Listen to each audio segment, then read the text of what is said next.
السلام علیکم ورحمۃ اللہ وبرکاتہ۔ الحمد للہ رب العالمین والصلاة والسلام علی سید الانبیاء محمد وآلہ وصحبہ ومن تبعہ بإحسان الی یوم الدین، اما بعد۔ اعوذ باللہ من الشیطان الرجیم۔ ان ھذا القرآن یہدی للتی ہی اقوم۔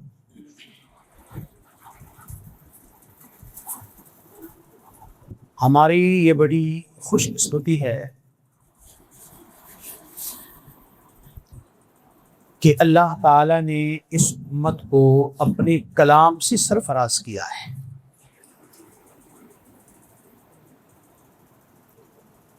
اور ہماری یہ بڑی بدقسمتی ہے کہ ہم نے اس عظیم کلام کو اور عظیم کتاب کو، جو انسانیت کی کتاب تھی، جو دنیا جہان کی کتاب تھی، جس کے اندر عرش سے لے کر تحت و ثری تک کا علم تھا،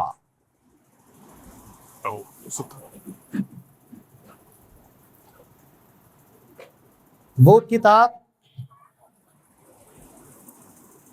جو دنیا کی واحد کتاب، جس کے آغاز میں یہ لکھا تھا ذالک الکتاب لا ریب فیہ،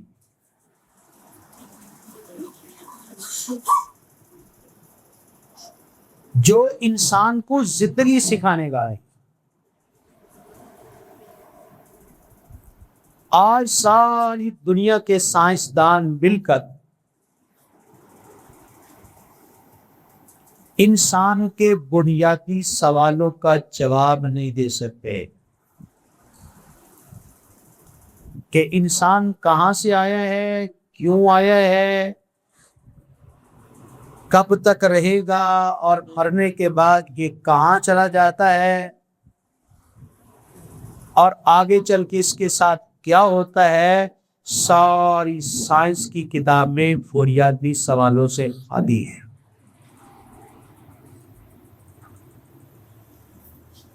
ہماری خوش قسمتی کہ ہمارے پاس ایسی کتاب موجود ہے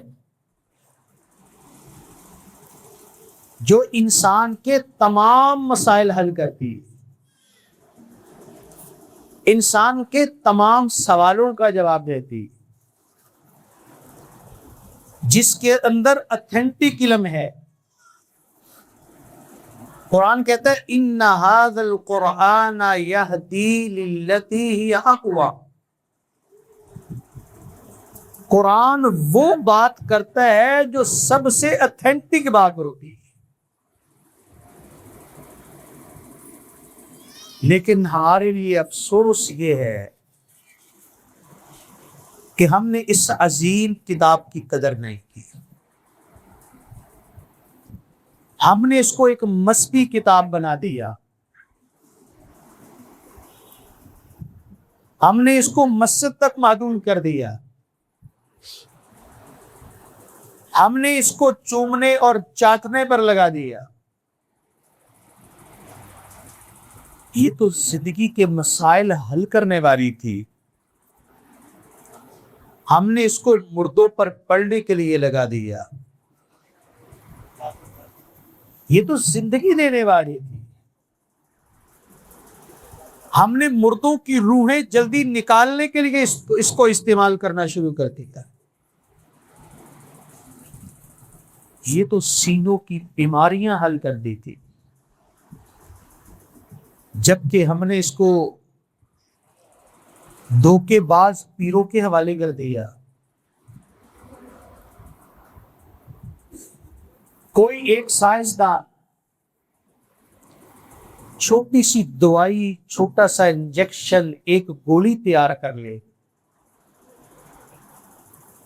تو وہ پوری دنیا کو سر پہ اٹھا لیتا ہے کہ جناب یہ میں نے ایجاد کی، یہ میرا کمال ہے۔ اور آپ کے پاس پوری کتاب آئی اور آپ نے اس کو چھپا کے رکھ لیا، حالانکہ اس کے ذریعے آپ انسانیت کا علاج کر سکتے تھے۔ اس کے اندر دنیا کو چلانے کا نظام موجود ہے، لیکن ہم نے قرآن مجید کی قدر نہیں کی، اس کو انسانیت کی کتاب نہیں سمجھا، اور ہم نے اس کو اتنا ہلکا لیا کہ آج ایک بندہ یونیورسٹی میں پڑھتا ہے، وہاں سے وہ ایف فل کی، ایم اے کی، پی ایچ ڈی کی سند لیتا ہے، ساری دنیا اس کو سلوٹ مارتی ہے۔ کیا بات ہے جناب، کیا بات ہے! لیکن حقیقت بتاؤں، میرے شیخ بھی یونیورسٹی میں پڑھ رہے ہیں، میں بھی پڑھ رہا ہوں، وہاں کی تعلیم کی اللہ کی قسم حالت یہ ہے کہ مدرسے میں ہم نے جو پہلی کلاس میں پڑھا تھا، آپ کی یونیورسٹی میں وہ ایم فل میں پڑھایا جاتا ہے۔ کیا یہ ہے وہ بات کہ جو ہم نے مدرسے کی پہلی کلاس میں پڑھا، وہی ہم نے جا کے جب یونیورسٹی میں گئے تو ایم فل میں تھا۔ اب ہمیں شرم آتی ہے وہاں پر پڑھتے ہوئے، خیال یہ بیچارے بڑے بڑے پروفیسر کیا لے کے بیٹھے ہوئے، وہ چیزیں جو ہمارے بچوں نے سیکھی ہوئی۔ میرے پاس ایک آرڈر آیا، ایک لڑکے نے مجھ سے رابطہ کیا، میں اوریجنل بات بتا رہا ہوں، اس کو 20 کی کتابیں چاہیے، اس نے مجھے 20 کی کتابوں کو آرڈر دیا، اور اس آرڈر میں نورانی قاعدہ بھی تھا۔ میں بڑا حیران ہوا، میں نے کہا بھائی آپ کیا کر رہے؟ کہتا ہے میں BS کر رہا ہوں۔ میں نے کہا یہ کتابیں کس کی؟ کہتا ہے میری ہیں۔ تو میں نے کہا یہ قاعدہ کس لیے؟ کہتا تھی ہم BS میں پڑھ رہے ہیں۔ یہ ہے وہ تعلیم جس کو ہم سلوٹ کرتے ہیں، اور یہ تعلیم مولوی دنیا کا واحد شخص ہے جو آپ کو آپ کی زندگی کے ہر شعبے میں مشورہ دے سکتا ہے اور رہنمائی کر سکتا ہے،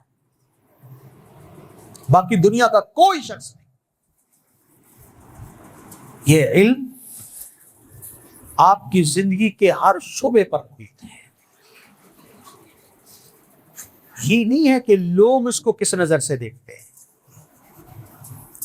یہ دیکھیے کہ یہ حقیقت میں کیا ہے، اور آپ وہ عظیم لوگ ہیں جو اللہ کے کلام کے مخاطب ہیں۔ اللہ ہر ایک سے بات نہیں کرتا، اللہ وحی کے ذریعے نبیوں سے بات کرتا ہے، اور نبیوں کے واسطے سے آپ سے بات کر رہا ہے۔ اگر اسلام آباد سے یہاں پر کسی کو فون آ جائے نا کہ جناب وزیر اعظم صاحب نے آپ کو یاد کیا ہے، صدر صاحب نے آپ کو یاد کیا، بندہ پاگل ہو جاتا ہے۔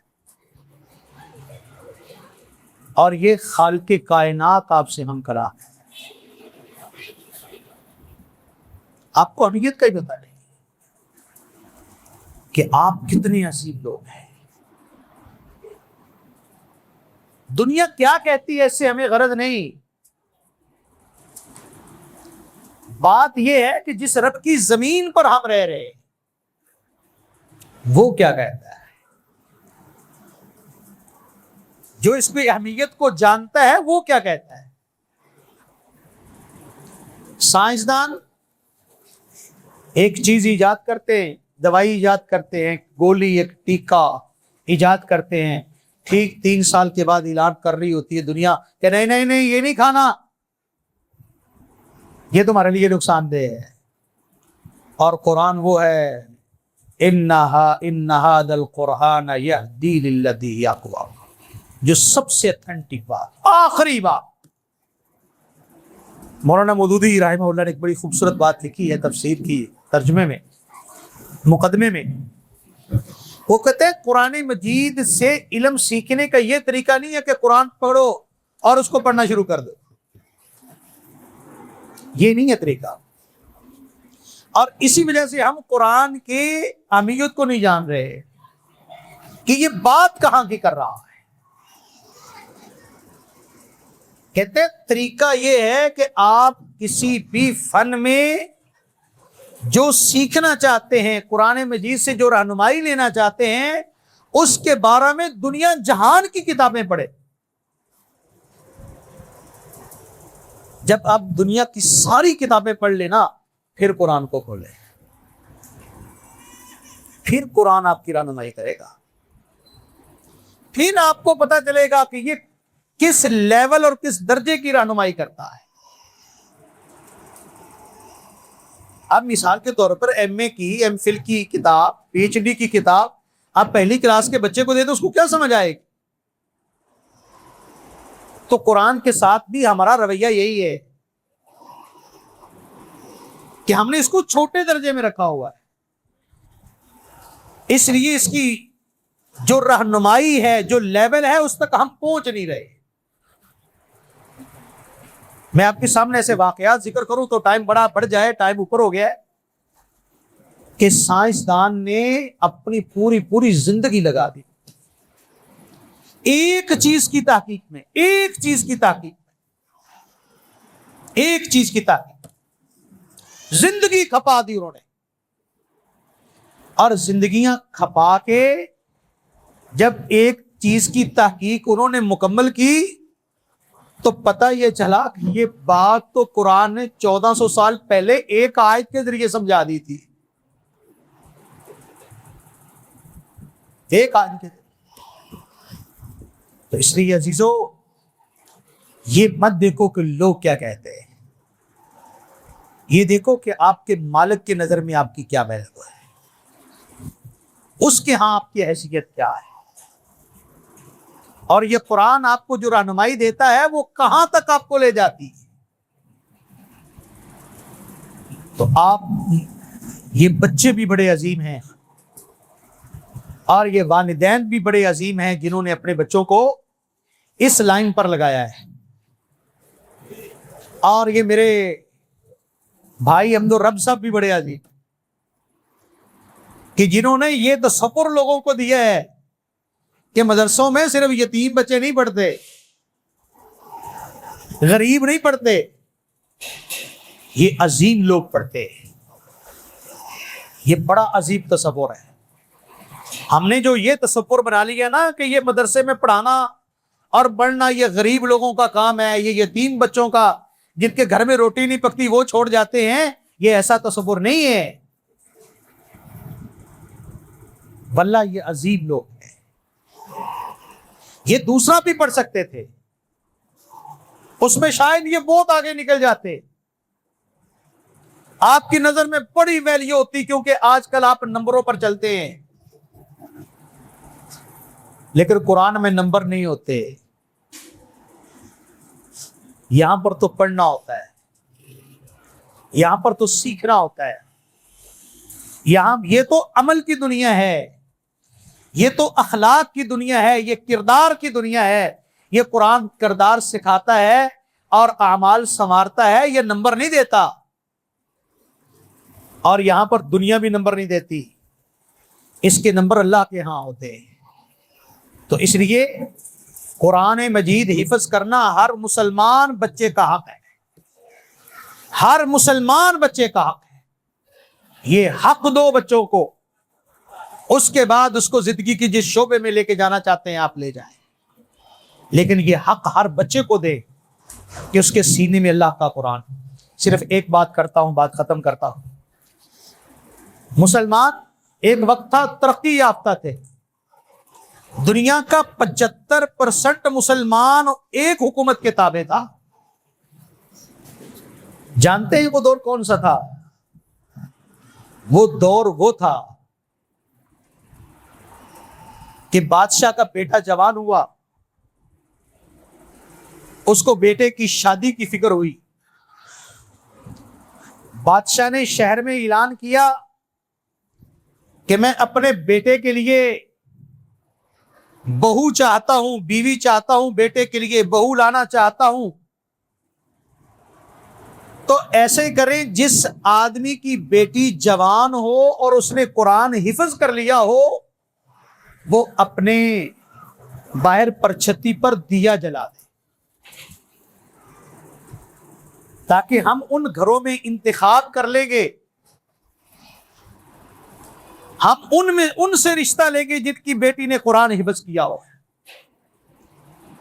تاریخ دانوں نے لکھا بغداد کا کوئی ایک شہر، کوئی ایک پورے شہر میں ایک گھر بھی نہیں تھا جس کے باہر دیا نہیں جل رہا۔ ایسا نہیں تھا کہ کسی کی بیٹی جوان ہوئی ہو اور اس نے قرآن حفظ نہ کیا، پورے شہر میں الاؤ تھا، روشنی تھی، دیے جل رہے۔ اب انتخاب بڑا مشکل ہو گیا۔ اگلے دن بادشاہ نے اعلان کیا کہ جس کی بیٹی جوان ہو اور اس نے قرآن مجید حفظ کیا ہو اور موطا امام مالک حفظ کی ہو، حدیث کی پہلی بڑی کتاب، وہ اپنے گھر کے باہر روشنی کرتے۔ تاریخ دانوں نے لکھا اس دن بھی آدھے بغداد نے اپنے گھر کے باہر روشنی کی ہو۔ یہ اسی تعلیم کی برکت تھی کہ مسلمان 75% دنیا پر غالب تھے۔ آج کیا دیا آپ کو انگریزی تعلیم نے؟ غلامی، جہالت، بد اخلاقی، بے ایمانی، کیا دیا آپ کو اس نے؟ آج آپ مانتے ہیں کہ آپ کا ملک برباد ہو رہا ہے، کس نے برباد کیا؟ ملک کو چلانے والے کون ہیں؟ یہ وہی یونیورسٹیوں والے، وہی تعلیم والے جن کو آپ سلوٹ کرتے ہیں، وہی ملک کو چلا رہے ہیں اور وہی ملک کا بیڑا غرق کر رہے ہیں۔ اور یہ مسجدوں کو دیکھیں، مدرسوں کو دیکھیں، آپ کو وہاں پر اخلاقیات بھی نظر آئے گی، آپ کو کردار بھی نظر آئے گا، آپ کو ہر چیز بہترین نظر آئے گی۔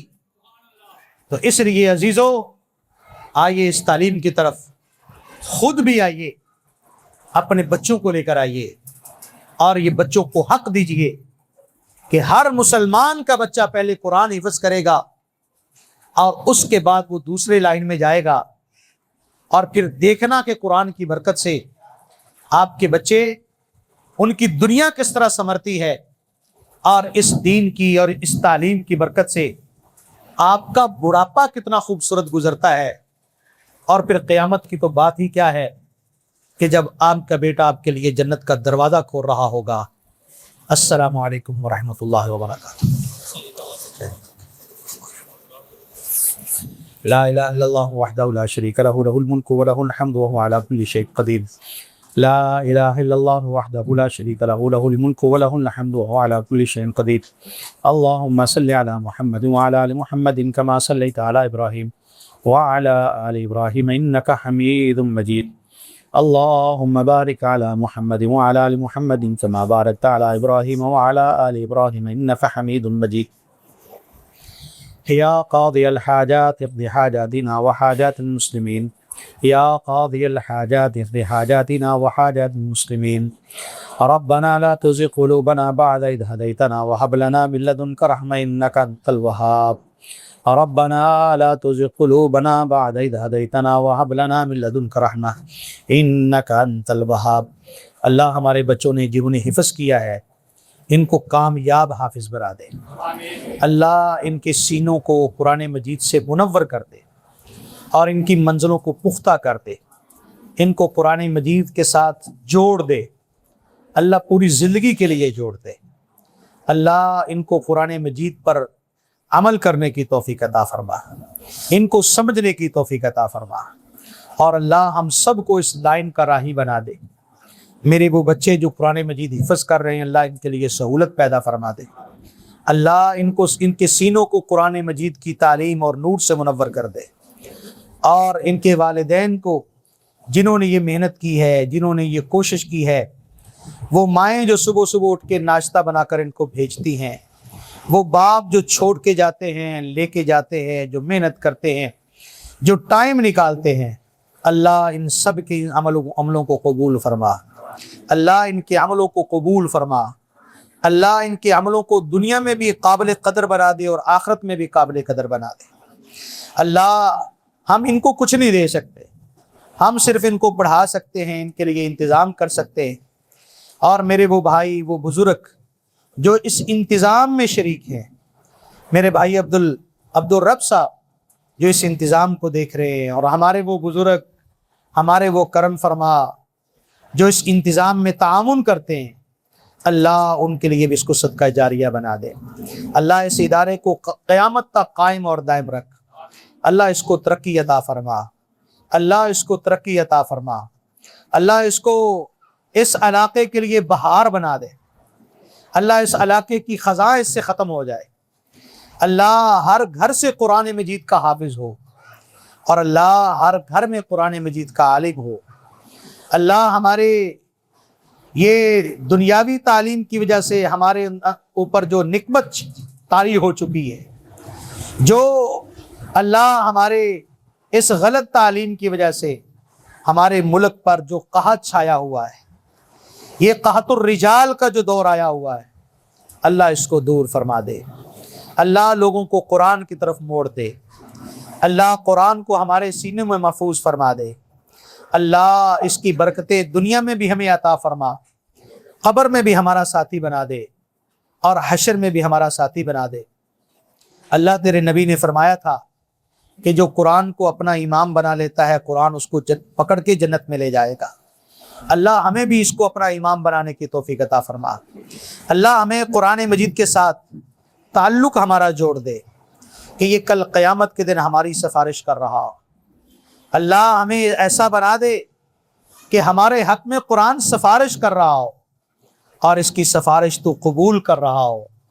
اللہ قرآن کی برکت سے ہماری قبروں کو بھی منور کر دے، اور ہمارے لیے جنت میں جانے کے لیے نور پیدا فرما دے۔